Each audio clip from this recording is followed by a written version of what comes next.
जय जय श्री हरिवंश। भगवान ने गीता में कहा, उद्धरेदात्मनात्मानम नात्मान मवसादयेत।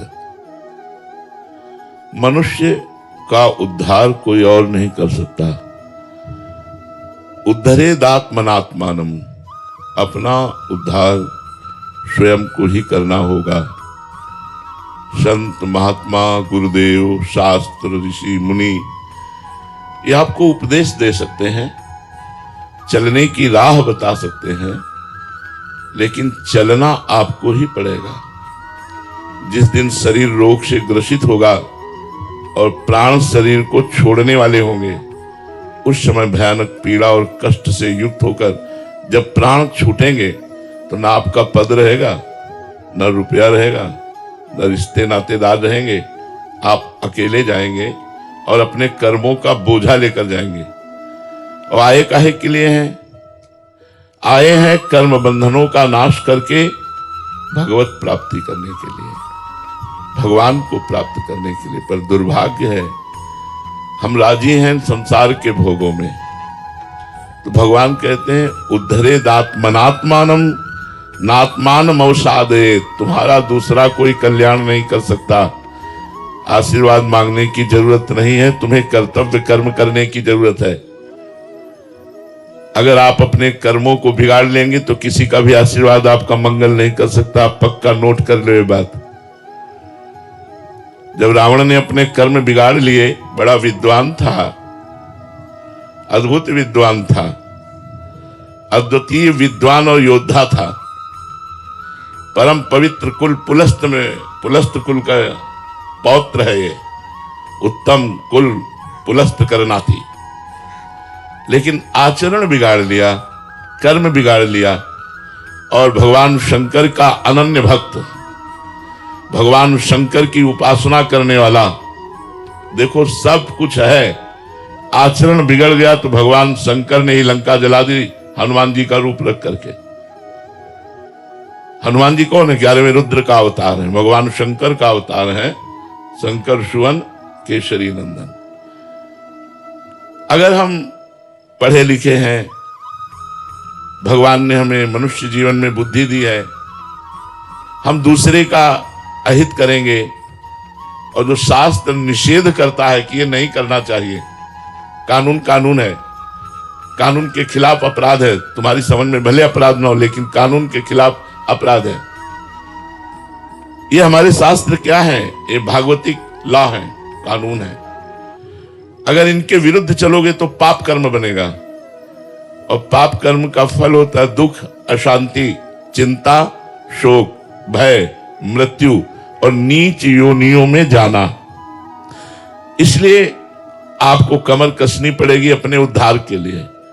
अगर इस जन्म में उद्धार नहीं, माना आप इस समय बहुत बड़े पद में बैठे हैं, लेकिन अगली योनि हो सकती है सुअर कुत्ता की मिले, हो सकता है भूत प्रेत बनना पड़े, क्योंकि भजन है नहीं, भगवान के प्रति समर्पण है नहीं।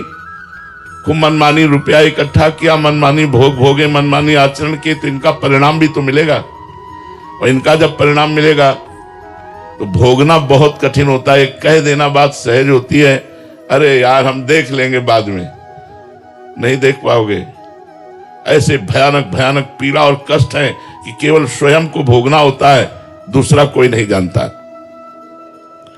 ये पक्की बात है कि कलयुग में मन मलिनता की तरफ भागता है।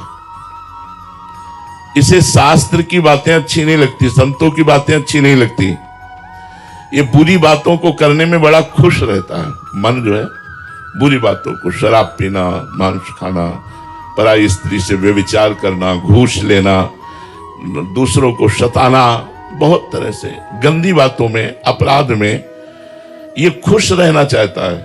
यद्यपि खुशी अपराध में नहीं है, खुशी तो सत्य मार्ग में चलकर दूसरों को सुख पहुंचाने में है।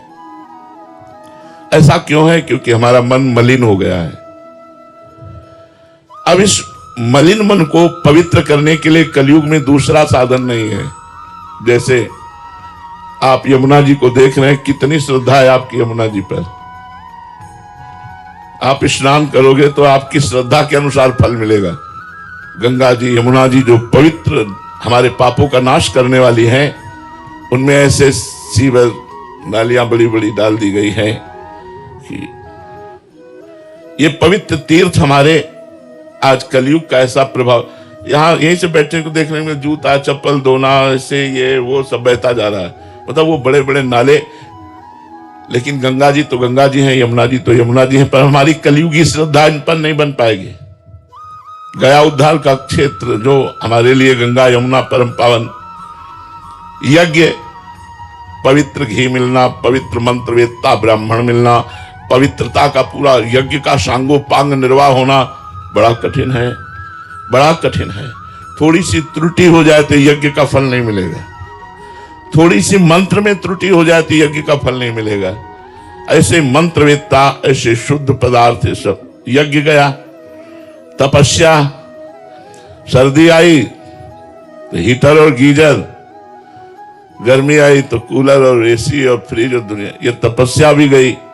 कौन तपस्वी है कि गर्मी को बर्दाश्त करके, सर्दी को बर्दाश्त करके, भूख प्यास को बर्दाश्त करके और फिर तपस्या कर रहा हो। तपस्या भी, योग भी।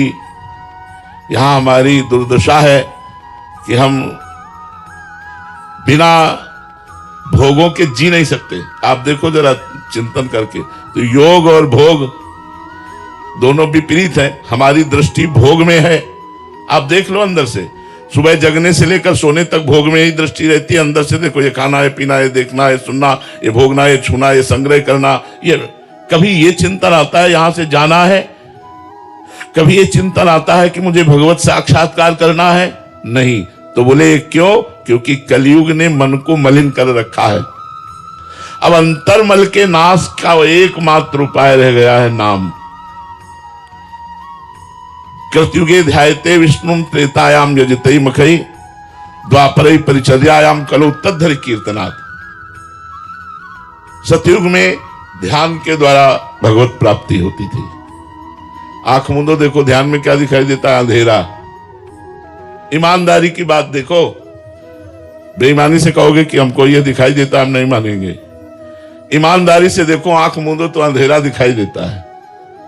मन एक सेकंड भी रुकना नहीं चाहता तो ध्यान कैसे लगाओगे? ध्यान के लिए तो बहुत बड़ी आवश्यकता है, यम नियम, आसन प्राणायाम, प्रत्याहार, तब ध्यान, तब ध्यान।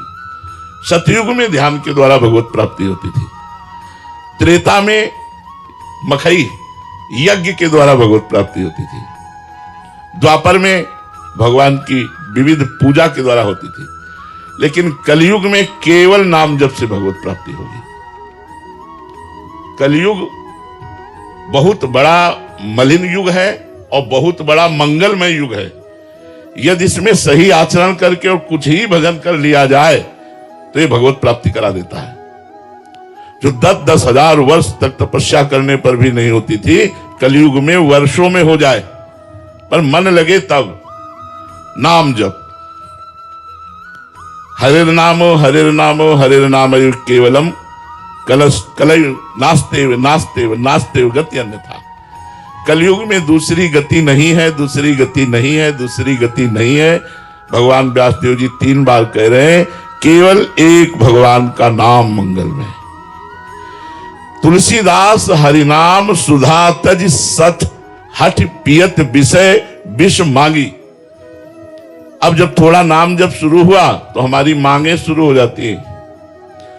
तुलसीदास जी कहते हैं, भगवान नाम रूपी अमृत का त्याग करके, बेच करके ये विषय विष मांग रहा है। भगवान हमको ये दे दो, भगवान हमको ये दे। अरे भगवान का नाम जब करो कि भगवान आपके नाम से प्रेम हो जाए, आपसे प्रेम हो जाए, संसार से हमारा उद्धार हो जाए। ये जितने भी भोग आप भोग रहे हैं, कोई ऐसा भोग बताओ जो आज तक आपको सुखी कर पाया हो। क्योंकि गीता में भगवान श्री कृष्ण कहते हैं, ये ही संस्पर्शजा भोगा दुख योनय एवते आद्यंतवंतः कौन्तेव न तेषु रमते बुधा। जो बुद्धिमान पुरुष होते हैं वो अपना चित्त भोगों में न देकर परमात्मा में लगाते हैं। एक एक सेकंड हमारे जीवन से जा रहा है, हम मृत्यु के नजदीक पहुंच रहे हैं। कौन सी घटना हमारे प्राण ले ले हमें पता नहीं। हमारे पास नाम रूपी धन है नहीं। कबीरा सब जग निर्धना, धनवंता नहीं कोई, धनवंता सोई जानिए जाके राम नाम धन होए। नाम रूपी धन कमाया नहीं, अब तुम्हारी दुर्दशा को कौन बचाएगा। इसलिए यही संस्पर्शजा भोगा दुख योनय एवते, जितने भी भोग हैं इनका परिणाम दुख मिलेगा। आद्यंतवंता, ये प्रारंभ में भी और अंत में भी दुखमय ही है। न तेषु रमते बुधा, इसलिए जितने से शरीर यात्रा हो जाए उतने विषयों का भोग करो। पवित्र भोजन पाओ, पवित्र जल पियो, पवित्र वस्त्र धारण करो, पवित्र विचारवान बनो, दूसरों का कल्याण हो, अपना कल्याण हो, दूसरे सुखी रहे, हम सुखी रहे, हमारी समाज, हमारा राष्ट्र समृद्ध और सुखवान बने, ऐसे हमारे विचार हों। तो इंद्रियों के द्वारा प्राप्त होने वाले भोगों में ही सुख खोजने वाला मूढ़ पुरुष होता है। बुद्धिमान पुरुष कभी भोगों में रमता नहीं, आवश्यकता के अनुसार उनको स्वीकार करके सत्मार्ग का अनुसरण करता है, भजन करता है, जो भी कर्म करता है वो बहुत सोच समझ के कर्म करता है। छोटे से भी कर्म का आपको फल मिलेगा। एक महात्मा मांडव्य ऋषि 8 वर्ष के बच्चा थे, तो खेल रहे थे, खेल खेल में उन्होंने तितली पकड़ी और उसकी गुदा में बबूल का कांटा डाल के छोड़ दिया। तो जब मांडव्य ऋषि के रूप में तपस्या कर रहे थे तो राजा के यहां से चुरा कर चोर लोग भाग रहे थे संपत्ति, तो उनका पीछा करते हुए वो आए। तो उन्होंने सोचा ऋषि के आश्रम में यदि हम छुप जाएं तो बच जाएंगे।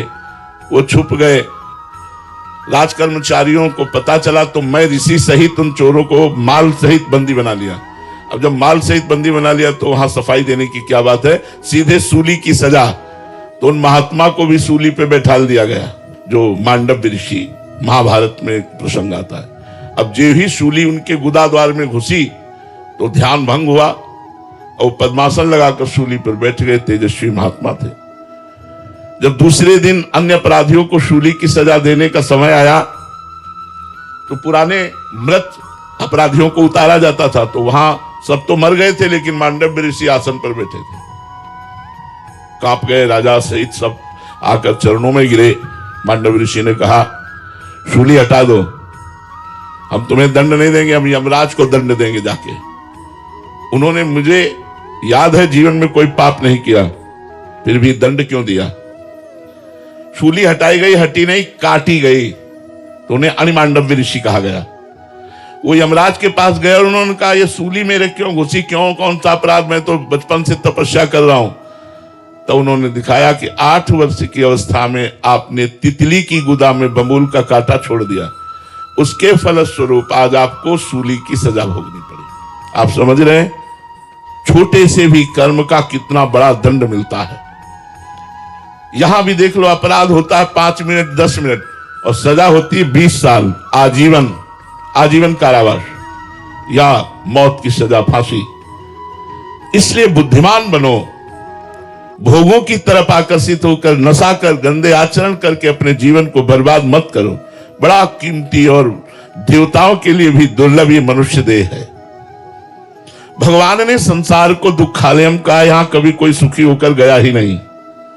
तो इसी से बचने के लिए तो सत्संग है, इसी से बचने के लिए तो भगवान नाम जप है कि मृत्यु से सब कोई डरा, मेरो मन आनंद, कब मरी हो कब भेटी हो पूरन परमानंद। आप कुछ भी कर लो, डर, चिंता, शोक, निगेटिव विचार, इनसे आप नहीं बच सकते जब तक आप नाम जप नहीं करोगे, पवित्र भोजन नहीं पाओगे, अच्छे आचरण नहीं करोगे। जगत में द्रोह पैदा करके यहां से जो जाएगा उसे यहां अवश्य जन्म लेना पड़ेगा और द्रोह का हिसाब देना पड़ेगा। छल कपट द्रोह करके धन कमा करके आप सुखी नहीं हो सकते। 2 मित्र थे, दोनों बंबई धन कमाने के लिए गए। छोटा मोटा ऐसे ही कार्य करते करते थोड़ा धन हुआ, फिर दुकान खोली, फिर और धन। एक समय आया, दोनों ने मिलकर एक होटल खोला। बहुत पैसा एकत्रित होने लगा होटल से। एक के मन में दूसरे के प्रति द्रोह पैदा हो गया कि इसको अगर मार डाला जाए तो पूरे होटल के मालिक हम हो जाएंगे। मारने में क्या लगता है, भोजन में पेय पदार्थ में जहर मिला के दे दिया, वो मर गया। अब तो अकेले मालिक। जब गांव लौट करके आए तो गांव वालों ने पूछा वो तुम्हारे साथ गया था? बोले बस वो थोड़ी देर ही साथ रहा, इसके बाद वो कहां चला गया मुझे कोई पता नहीं, साफ बच गए। अब गांव में आकर खूब जमीन खरीदी, बढ़िया मकान बनाया, बंबई से तो चल ही रहा था होटल से। कुछ समय बाद ब्याह हुआ, ब्याह होते ही 1 वर्ष बाद लड़का पैदा हुआ। लड़का पैदा तो खुशी ही खुशी, आनंद ही आनंद छा रहा है। धीरे धीरे लड़का सयाना हुआ, उसे अमेरिका पढ़ने के लिए भेजा, खूब पैसा खर्चा कर, क्योंकि पैसा है। अब कैंसर हो गया लड़के को। अब ऐसी उल्टा चक्र चला कर्म का, फिर पैसा खर्चा होना शुरू हुआ। धीरे धीरे जमीन बिकी, होटल बिका, सब बिका, कर्जा हो गया। अब पैसा खर्चा करने के लिए नहीं, तब लड़के को बीमारी अवस्था में फिर घर लाए और पैर छाती से लगा के उसके रख के रो रहे थे, बेटा अब क्या करूं? तो उसने कहा बेटा अब क्या करूं, एकांत में जो जहर दिया था उसी का कर्मफल तुम्हें देने के लिए मैं आया हूं, मैं तुम्हारा बेटा बेटा नहीं हूं। देख तेरा सर्वनाश करके अब मैं जा रहा हूं और तू जीवन भर अब तड़पेगा और दुखी रहेगा और कष्ट को भोगेगा। ये संतों के द्वारा दृष्टांत दिया गया। यदि आप पाप कर्म करेंगे तो आपके घर में ही वो पाप कर्म कोई रूप लेकर ऐसा पैदा होगा जो जीवन भर आपको दुख देगा, क्लेश देगा, अशांति देगा। इसलिए मनमानी मत करो, शास्त्र के अनुसार चलो, भगवान का नाम जप करो, पवित्र भोजन करो। जब तुम्हारे अंदर नाम भगवान का कृपा प्रसाद होगा तो आप देखोगे आप विशेष आनंदित रहोगे। अभी आनंद को जाना ही नहीं, किसे आनंद कहते हैं। त्रिभुवन में जितना आनंद है, त्रिभुवन में यहां से लेके ब्रह्मलोक तक, वो माया में है, इसलिए उसे आनंद नहीं कह सकते, उसे सुख कहते हैं। सुख का परिणाम दुख है, हर सुख का परिणाम दुख है। आनंद, परमानंद, अखंडानंद, ब्रह्मानंद, भगवदानंद, ये लेने के लिए हम मनुष्य जीवन में आए हैं और वो केवल भगवान से ही जुड़ने पर मिलेगा।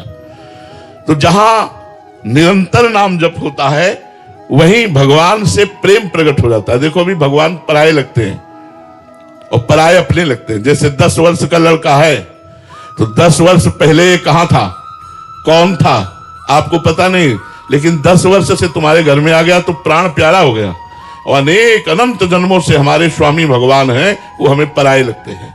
नाम जप से भगवान से प्रेम हो जाता है, नाम जप से कर्म बंधन कट जाते हैं, नाम जप से पाप नष्ट हो जाते हैं, नाम जप निर्भय और निशोक कर देता है। इसलिए सबसे प्रार्थना है कुछ मिनट नाम जप जरूर कीजिए। आप चाहे जो हो हमारी बात मान लेंगे तो आप सुखी हो जाएंगे। जो विरक्त हैं उनके लिए तो भगवान ने दिन भर भजन करने का समय दिया है, लेकिन जो गृहस्थ हैं तो 24 घंटे में अगर 24 मिनट निकाल लो भगवान के लिए और एकांत में बैठकर 24 मिनट आंख मूंद कर या आंख खोलकर नाम जप करो और फिर चलते फिरते उठते बैठते तो आप परम सुखी हो जाए।